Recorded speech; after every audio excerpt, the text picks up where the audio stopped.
third grade. Welcome to a fun Thursday, or no, it's Wednesday. Welcome to a fun Wednesday here in science class. Happy Spirit Week. And we're going to be continuing to talk about ecosystems today. And I've got a short 5-question quiz that I'm going to teach you everything you need to know to get a 100% on that. And I'm looking forward to you guys doing that. Questions are all multiple choice. So when I'm done with this, make sure you head to Google Classroom, check out that exit ticket quiz, and fill it out as best you can. And don't hesitate to contact me on Dojo message or leave a comment if you're struggling with any of the questions. So what's an ecosystem? And secondly, how does a freshwater ecosystem work? The thing about freshwater ecosystems are they are very special. The world is covered with water, as you know. And for people who like fractions, it's over 2/3 of the whole Earth is covered in water.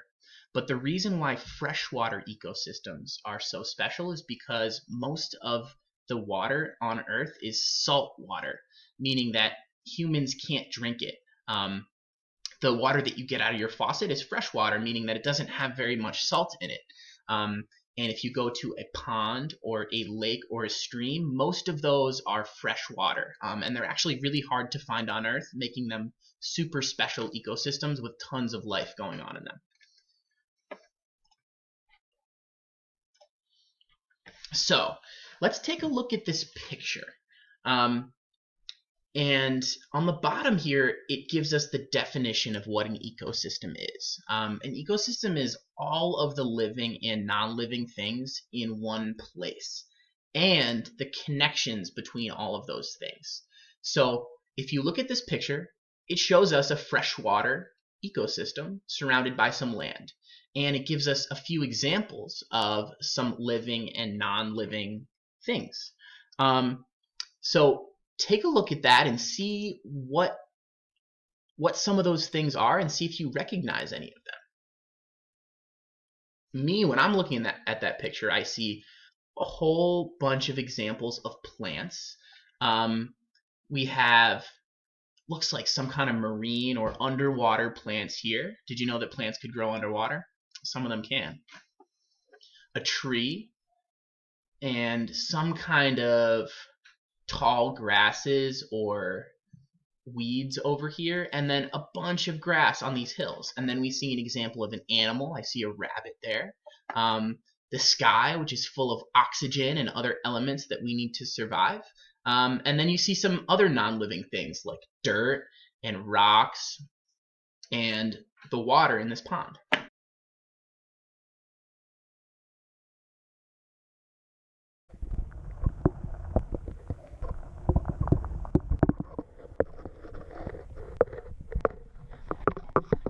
So how is it possible to put everything that's in that ecosystem and put it into a jar and expect it to survive?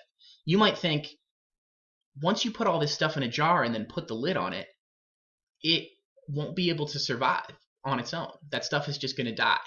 And a lot of times that might be true. But with a freshwater ecosystem, they're really special because if you have all the pieces of that ecosystem, it's possible that it can live for a long time. So ecosystems are kind of like puzzles. The puzzles don't work unless you have all the pieces. If you only have one piece of a puzzle, it doesn't really mean anything, right? You can also think about it like a sports team. If you're thinking of a basketball team or a soccer team or a football team, having only one player from that team, that's not going to work too well, right? You need all of the players working together in order for the team, and in this case, the ecosystem, to work. So you might be right. If I put a bunch of living things from nature in a jar, it's possible that they'll die. But if I have all the pieces of an ecosystem, it's possible that I can put that lid on the jar, and those things could live for days. They could live for weeks. And I've seen some people that can make their ecosystem in a jar live for years at a time, which to me is pretty amazing. So let's talk about some of those living and non-living things in an ecosystem. I'm going to introduce a new word for something that's living today, and that word is biotic. Biotic is just another word for living. So A biotic organism could be an animal or a plant or a variety of other things. Let's look at some things that are biotic in an ecosystem. One of the most obvious ones is plants. They're everywhere you see when you look outside, and they're a huge part of the glass jar that I made and that hopefully you had a chance to make at home. Also, the thing that I was completely amazed at, when I look in my jar, I see so many tiny living things that I would have never thought that were there. I saw spiders, little marine or underwater spiders. I saw a snail, and I saw a bunch of little things, most of which I don't even know what they are. And I'm doing some research now to figure out what those things are. Another word for these tiny moving animals are microorganisms, or things that are really, really small. That's what micro means, super small. And then algae. Algae is cool because it's not technically a plant. There are some differences between algae and plants. But for the most part, algae works just like a plant. It's able to create oxygen for the animals around it and helps them survive.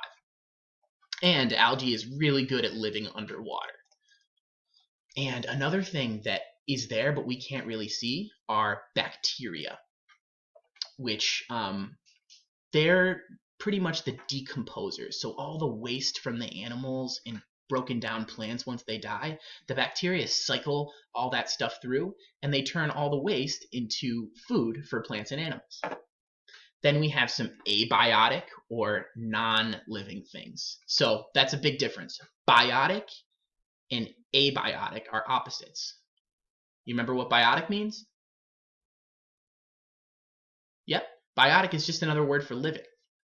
And then abiotic is a word for non-living things.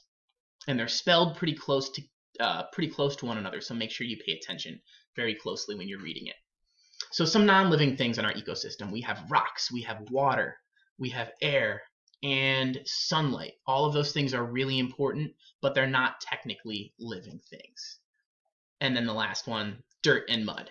They contain living things, but the dirt and mud itself is not alive. How do these things connect? Because we can't just put a bunch of living and non-living things together in one place and expect them to work unless there are some really important connections between them.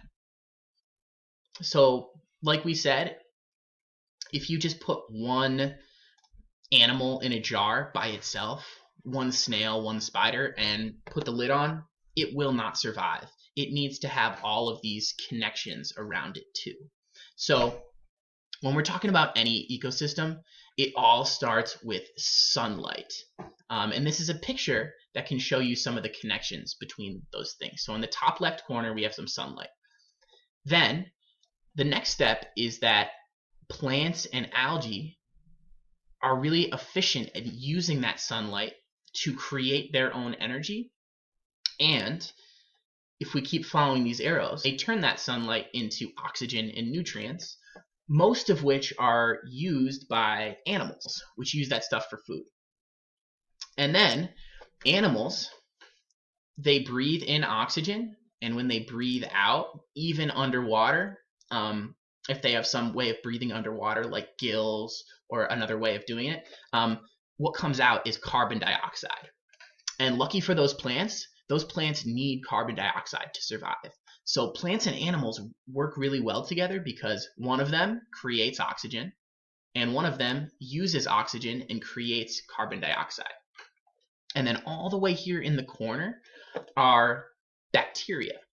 And bacteria are really important, like I said, because they are the ones that break down all of those things that animals and plants can't use.